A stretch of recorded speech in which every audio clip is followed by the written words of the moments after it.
उसी पोषक तत्वों के माध्यम से विभिन्न प्रकार के विटामिन और मिनरल्स जो भोजन में कई प्रकार के पाए जाते हैं वो क्या हैं, उनके बारे में हम जानकारी प्राप्त करेंगे।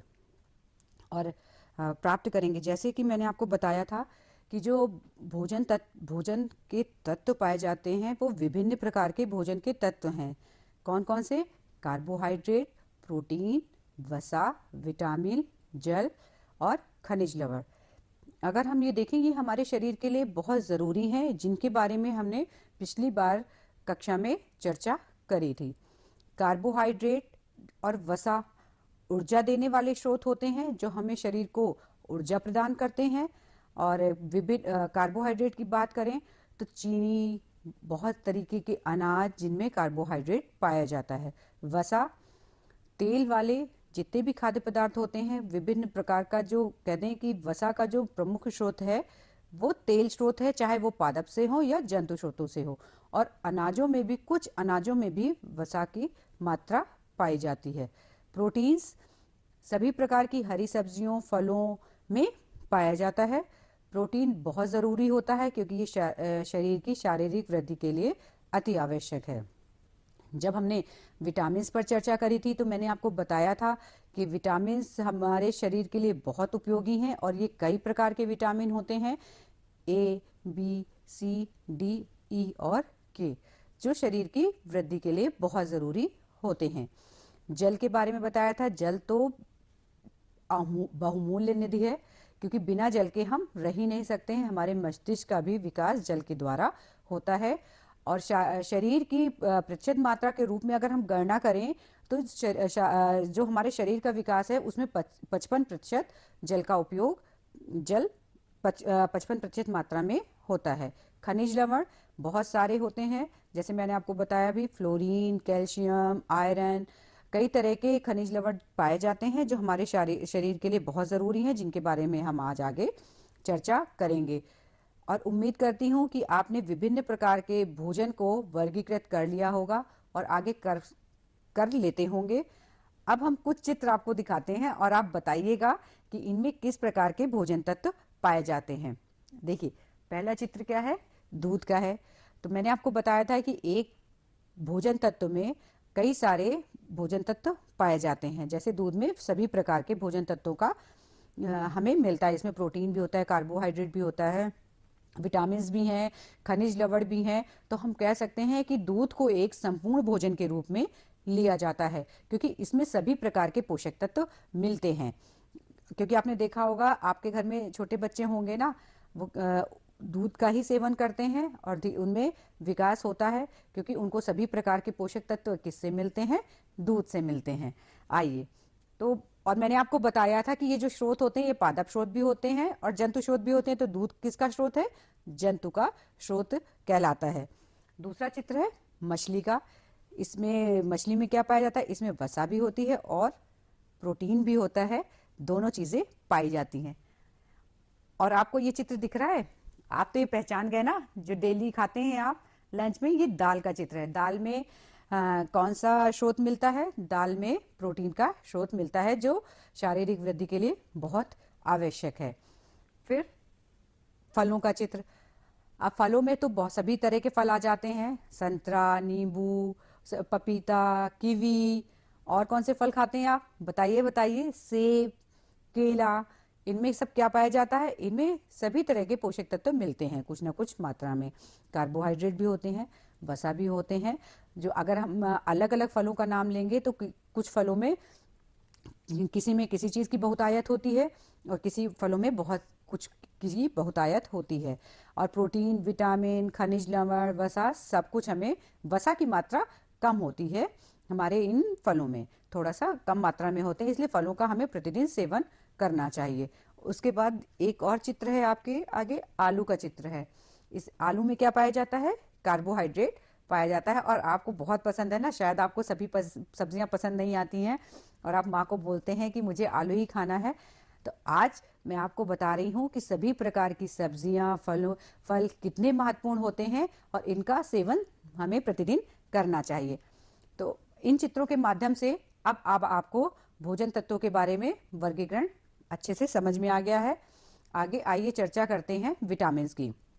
जो ये विटामिन होते हैं ऐसे कार्बनिक अणु हैं जो हमारे शरीर के मेटाबॉलिज्म के लिए बहुत आवश्यक है, मैंने आपको बताया था।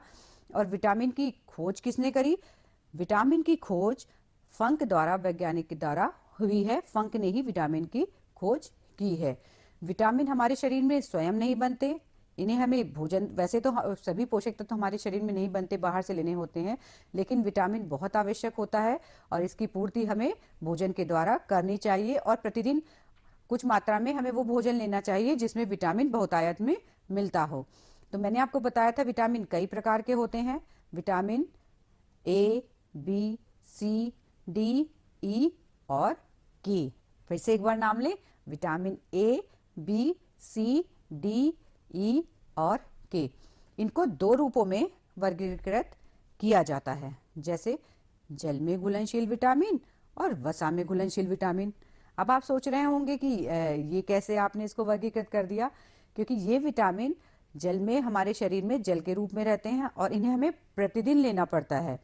क्योंकि ये क्योंकि जल में घुलनशील है, तो क्योंकि हमें प्रतिदिन जल लेना होता है और जल मूत्र द्वारा बाहर निकलता है, पसीने द्वारा बाहर निकलता है, तो ये विटामिन हमारे जल और पसीने द्वारा भी शरीर से बाहर निकल जाते हैं, इसलिए इनका प्रतिदिन लेना बहुत आवश्यक होता है। उसी तरीके से विटामिन ए, डी, ई और के वसा में घुलनशील विटामिन होते हैं। जब हम इनको भोजन के तत्वों के साथ लेते हैं तो ये वसा में घुलनशील होते हैं और ये कई दिनों तक हमारे शरीर में उपस्थित रहते हैं। ये हम कह सकते हैं बहुत दिनों तक भी रह सकते हैं शरीर में, बहुत महीनों तक भी संचित रहते हैं। तो अब हमने देखिए ये लिखा हुआ है कि वसा में, जल में घुलनशील विटामिन क्या होते हैं? जल में घुलनशील विटामिन स्टोर नहीं किए जा सकते या हमारे शरीर में ज्यादा देर तक नहीं रहते हैं। और वसा में घुलनशील विटामिन क्या होते हैं? जो हमारे शरीर में आसानी से स्टोर किए जा सकते हैं, ये वसा ऊतक में संचित रहते हैं। वसा में घुलनशील विटामिन हमारे शरीर के अंदर बहुत दिनों तक या महीनों तक भी रह सकते हैं। तो इसलिए हमें विटामिन ए और सी प्रतिदिन कुछ मात्रा में जरूर लेना है। हो सकता है हम ए, डी, ई और के को हम प्रतिदिन नहीं लेते हैं, तो हमें इसकी पूर्ति शरीर द्वारा हो सकती है क्योंकि ये वसा में संचित रहता है, लेकिन बी और सी को हमें कुछ मात्रा में प्रतिदिन जरूर लेना है।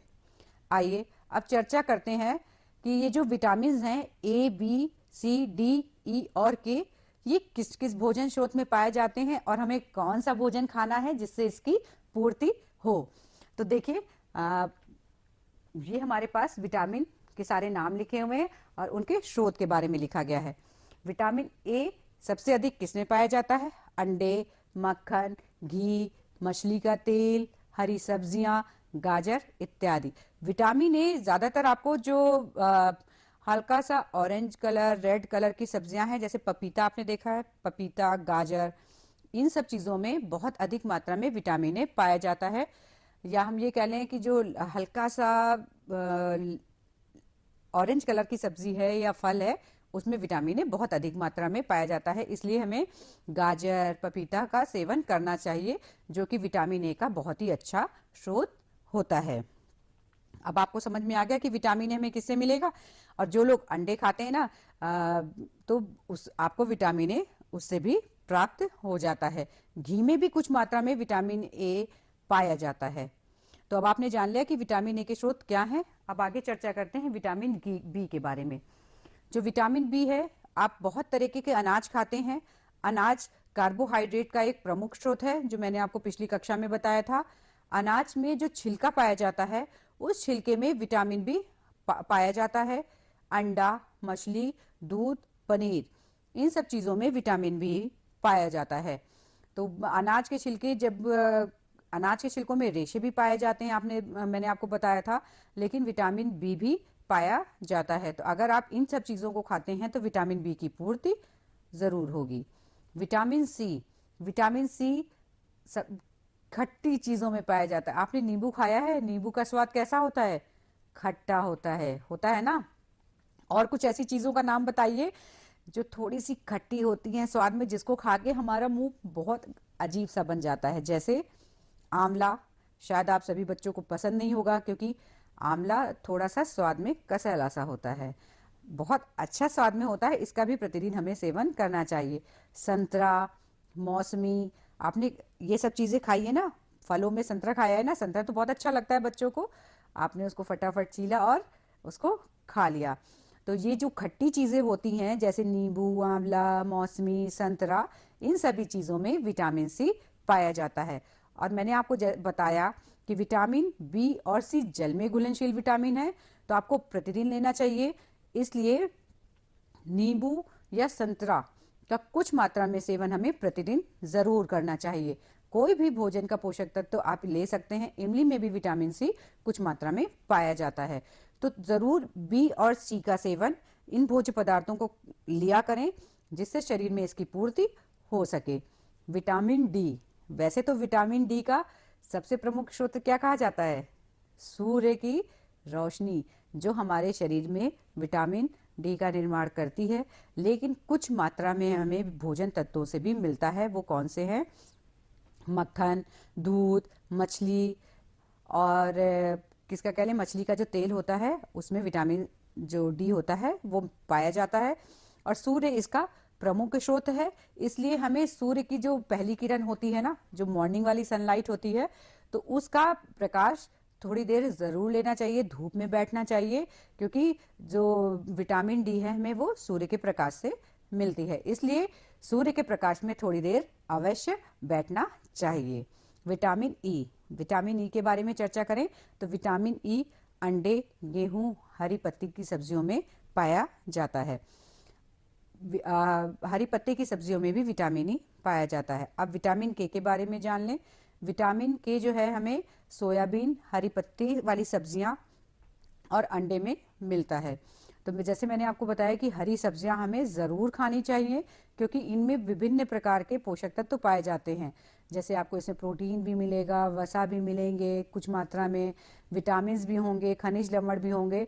तो हरी सब्जियों के सेवन के लिए इसीलिए बोला आपको जाता है कि आप प्रतिदिन उसका सेवन ज़रूर करें, चाहे कुछ मात्रा में करें, लेकिन प्रतिदिन इसका सेवन अवश्य करना चाहिए। और जैसे मैंने आपको बताया बी और सी के बारे में कि ये जल में घुलनशील विटामिन है, तो आप इन्हें प्रतिदिन लें। उसके अलावा ए, डी, ई, के को भी थोड़ी मात्रा में प्रतिदिन लें। अगर नहीं ले सकते हैं, अगर आप इसको एक दिन छोड़ भी देते हैं क्योंकि वसा में घुलनशील होता है, तो इसके प्रतिदिन लेने की आवश्यकता नहीं होती है। लेकिन विटामिन सी आपको प्रतिदिन लेना है। अब मैंने आपको विभिन्न प्रकार के विटामिन के बारे में बताया। Vitamin A, vitamin B, vitamin C, D, E और के बारे में, उसके भोजन स्रोत के बारे में बताया। तो अब हम चर्चा करेंगे कि यदि हम इन पोषक तत्वों को नहीं लेते हैं तो क्या होता है कि इन पोषक तत्वों की कमी से हमारे शरीर में रोग उत्पन्न हो जाते हैं ना। यदि हम कोई पोषक तत्व, सभी पोषक तत्व नहीं लेंगे तो क्या होगा? हमारे शरीर में रोग उत्पन्न हो जाएंगे। तो आइए हम जान लेते हैं कि एक एक पोषक तत्व के बारे में कि अगर नहीं लेते हैं तो क्या कमी होगी। तो विटामिन ए की कमी से रतौंधी रोग होता है। कौन सा रोग होता है? रतौंधी रोग होता है। रतौंधी रोग आप जानते क्या है? जिसको कि रात की रोशनी में स्पष्ट दिखाई नहीं देता है। कुछ लोग रात की रोशनी में थोड़ा सा देख लेते हैं ना अंधेरे में, लेकिन कुछ लोग क्या होते हैं, अंधेरे में बिल्कुल नहीं दिखाई पड़ता है। तो ये रतौंधी रोग के अंतर्गत आता है। और अगर आप विटामिन ए का कम सेवन करेंगे तो आपको रतौंधी रोग हो सकता है। विटामिन बी के द्वारा बेरी रोग होता है। कौन सा रोग होता है? बेरी रोग होता है, उस रोग का नाम है। विटामिन सी के द्वारा स्कर्वी रोग होता है। विटामिन डी द्वारा रिकेट्स का रोग होता है। विटामिन ई द्वारा जनन क्षमता में कमी, पैरालिसिस का रोग होता है। विटामिन के द्वारा रुधिर में आयरन की कमी हो जाती है। जो रुधिर में आयरन की मात्रा होती है ना, तो उसकी मात्रा कम हो जाती है। तो एक बार फिर से हम रोगों के बारे में जान लें। विटामिन ए द्वारा रतौंधी रोग, विटामिन बी द्वारा बेरी रोग, विटामिन सी द्वारा स्कर्वी रोग, विटामिन डी द्वारा रिकेट्स रोग, विटामिन ई द्वारा जनन क्षमता में कमी, पैरालिसिस, विटामिन के द्वारा रुधिर में आयरन की कमी का रोग हो जाता है। अब मैंने आपको रोगों के बारे में तो बताया। अब आप कहोगे कि मुझे तो आपने बता दिए नाम, और इनका हम कैसे इनके लक्षण जानेंगे कि मैम हमारे शरीर में कौन से विटामिन की कमी है। तो आइए उनके लक्षणों के बारे में भी जान लेते हैं कि उनके क्या लक्षण हैं। और अगर वो लक्षण हमारे शरीर में दिखाई देते हैं कि हमारे शरीर में इन विटामिन की कमी है, तो वो पोषक तत्व या भोजन ले करके इसकी कमी को हम पूर्ति कर लेते हैं। तो सबसे पहले विटामिन ए के बारे में, जैसे मैंने आपको बताया, विटामिन ए क्या होता है, रतौंधी रोग है और रात में इसमें ठीक से दिखाई नहीं देता है। तो जब आप रात में क्या होता है कि कोई तेज रोशनी हमारे आंखों की तरफ पड़ती है तो सबकी आंखें वैसे झुंझला जाती हैं, लेकिन उसके बाद काफी देर तक हमें एकदम सुन्न सी हो जाती हैं आंखें सुन्न हो जाती हैं और हमें दिखाई नहीं देता है। तो ये रतौंधी के अंतर्गत आता है। कुछ लोग तुरंत ही उससे रेस्पॉन्स करने लग जाते हैं और आसपास में देख लेते हैं, लेकिन कुछ को काफी देर में दिखाई पड़ता है। तो ये विटामिन ए के कारण होता है, जो जल्दी से थोड़ा सा कम समय में स्पष्ट देख लेते हैं और कुछ लोग काफी समय में देख पाते हैं। तो ये विटामिन ए के कारण होता है। और अगर आपके शरीर में इसकी कमी है तो वो स्रोत खाइए जो इसकी पूर्ति करते हैं। बताइए बताइए कौन से स्रोत हैं? गाजर, पपीता, अंडे, मक्खन, घी और सभी प्रकार की हरी सब्जियां। अब विटामिन बी के बारे में बात करते हैं। मैंने आपको बताया विटामिन बी की कमी से जो रोग होता है वो कौन सा रोग है? बेरी बेरी रोग। तो ये बेरी बेरी रोग, मैंने तो बेरी बेरी नाम तो मैम लग रहा है कि जैसे हम बेर खाते हैं ना, उसी तरह का नाम है। लेकिन बेरी बेरी रोग के बारे में अगर हम जानेंगे तो आप ये चित्र देख रहे हैं।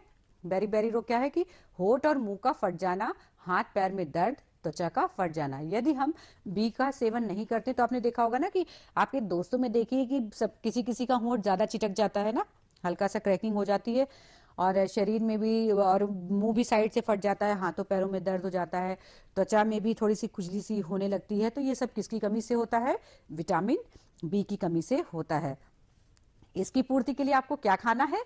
आपको खाना है अनाज खाने हैं, क्योंकि अनाज के छिलकों में विटामिन बी पाया जाता है। और पनीर, दूध, इन चीजों में भी विटामिन बी अधिक मात्रा में मिलता है। अब विटामिन सी की चर्चा कर लें। मैंने आपको, क्योंकि विटामिन बी लेना अति महत्वपूर्ण इसलिए होता है, मैंने आपको बताया था ना, ये जल में घुलनशील विटामिन है, भूलिएगा नहीं, इसलिए इसको प्रतिदिन लेना बहुत आवश्यक है। विटामिन सी को भी प्रतिदिन लेना बहुत आवश्यक है और इससे स्कर्वी रोग होता है। और स्कर्वी रोग क्या है? स्कर्वी रोग है, आपने देखा होगा मसूड़ों और दांत में खून और सूजन आती है ना, कुछ के आपने देखा होगा कि दादी लोगों के शरीर में, दादी लोगों के दांत वात में ऐसे हो जाता है, किसी किसी की दादी के दांतों में है या बच्चों के भी दांतों में ये है, क्योंकि वो विटामिन सी की मात्रा का सेवन नहीं करते हैं, क्योंकि इसे हमें प्रतिदिन लेना है कुछ मात्रा में। तो ये किसमें पाया जाता है? खट्टेदार फलों में और सब्जियों में, जो थोड़ी सी खट्टी होती हैं। तो अगर हम विटामिन सी प्रतिदिन खाएंगे तो हमारे मसूड़ों से सूजन और खून आना भी बंद हो जाएगा। और सबसे प्रमुख स्रोत है नींबू और आंवला। अब विटामिन डी के बारे में चर्चा करते हैं। विटामिन डी से कौन सा रोग होता है? रिकेट्स रोग होता है। रिकेट्स क्या है? इसमें जो है, देखिए, शरीर की हड्डियां कमजोर हो जाती हैं और टेढ़ी हो जाती हैं। इसलिए जो है विटामिन डी, मैंने आपको बताया, सूर्य की रोशनी जरूर लेनी चाहिए, क्योंकि सूर्य की रोशनी से ही विटामिन डी की पूर्ति होती है। उसके अलावा विटामिन डी मक्खन, दूध, मछली के तेल से भी पूर्ति हम करते हैं। और विटामिन ई के बारे में चर्चा करें तो विटामिन ई क्या होता है? विटामिन ई के द्वारा कमी से पैरालिसिस रोग हो जाता है। आपने देखा है ना कि शरीर का आधा अंग काम नहीं करता है। ये किसमें पाया जाता है? अंडे, गेहूं, हरी पत्तेदार सब्जियों में। जब आप विटामिन ई खाएंगे प्रतिदिन मात्रा में तो इन चीजों की कमी आपके शरीर में नहीं होगी। विटामिन के रुधिर की मात्रा को कंट्रोल में करता है, जिसमें आयरन आ जाता है। जो आयरन होता है ये सोयाबीन, हरी पत्तेदार सब्जियां, अंडे इत्यादि में पाया जाता है। यदि आप इन चीजों का सेवन करेंगे तो रुधिर की जो कमी है, जिसमें आयरन की कमी जिसे हम कहते हैं, तो उसकी पूर्ति होती है। और इसकी कमी से क्या होता है? चक्कर आना, सीने में दर्द, दिल की धड़कन तेज होना, क्योंकि क्या होता है ना, खून जो है ना परिसर्जन तंत्र का ही एक अंग है। यदि हमारे शरीर में खून कम है तो क्या होता है? हम चलते हैं, थकना महसूस करते हैं कि नहीं करते हैं? तो इसलिए विटामिन के को भी हमें लेना है। क्या होता है, हम जब दौड़ रहे होते हैं तो बहुत अधिक मात्रा में कार्य करते हैं। और आयरन ऐसा है कि जो शरीर के संतुलन को बनाए रखता है, मतलब आयरन हमें जो हमारे शरीर में पोषक तत्व है उसे ऊर्जा प्राप्त कराने में भी मदद करता है। इस कारण से हमें चक्कर आना, सीने में दर्द, सब चीजें महसूस होती हैं। इसलिए विटामिन के का भी हमें सेवन करना है। तो मैंने बताया आपको कि किस तरीके से सभी विटामिन का प्रतिदिन सेवन करना है और विटामिन कितने प्रकार के होते हैं। तो अब आप जरूर सेवन करेंगे विटामिन का। विटामिन और बी और सी को प्रतिदिन खाएंगे। अब चर्चा करते हैं खनिज लवण के बारे में। कुछ खनिज लवणों को हमें भी शारीरिक वृद्धि के लिए लेना चाहिए, जो शरीर के लिए अति महत्वपूर्ण है। लेकिन मैंने आपको बताया कि इसका अल्प मात्रा में सेवन करना है और सभी प्रकार के खनिज लवणों का शरीर में उपयोग नहीं होता। कुछ बहुत अति महत्वपूर्ण खनिज लवण हैं जिनके बारे में हम चर्चा करेंगे कि वो किस स्रोत द्वारा मिलते हैं, उनकी उपयोगिता क्या है और यदि हम नहीं लेते हैं तो उसकी कमी से हमारे शरीर पर क्या प्रभाव पड़ेगा। तो जैसे मैंने आपको बताया कि आपको प्रतिदिन अच्छे पोषक तत्व लेने हैं जिससे आपके शरीर का अच्छा विकास हो। तो उसी के ही आगे चरण में हम खनिज लवणों के बारे में जानकारी लेते हैं। मैंने आपको बताया था कुछ खनिज लवणों के नाम, याद है आपको? बताइए। Fluorine, potassium, iron, calcium, phosphorus, iodine, ये सारे क्या हैं? खनिज लवण हैं।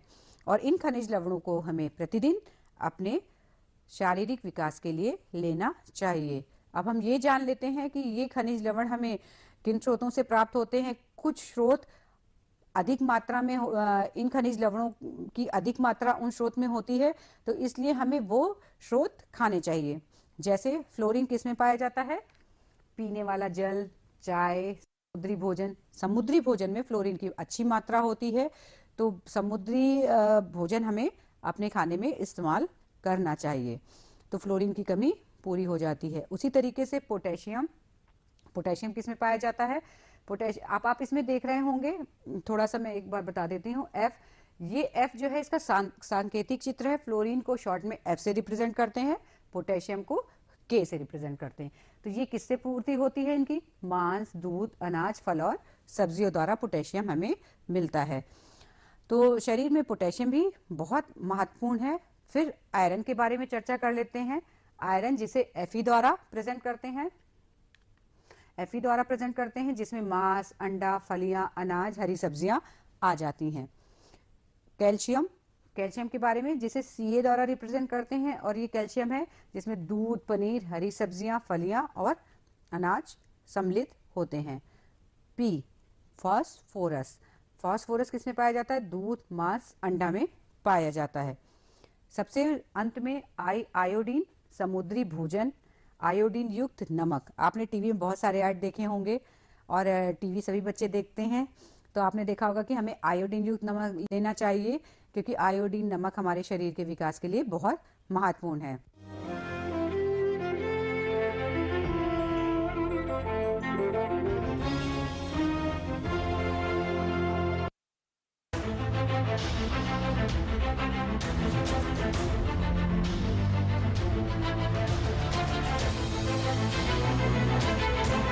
मन की बात।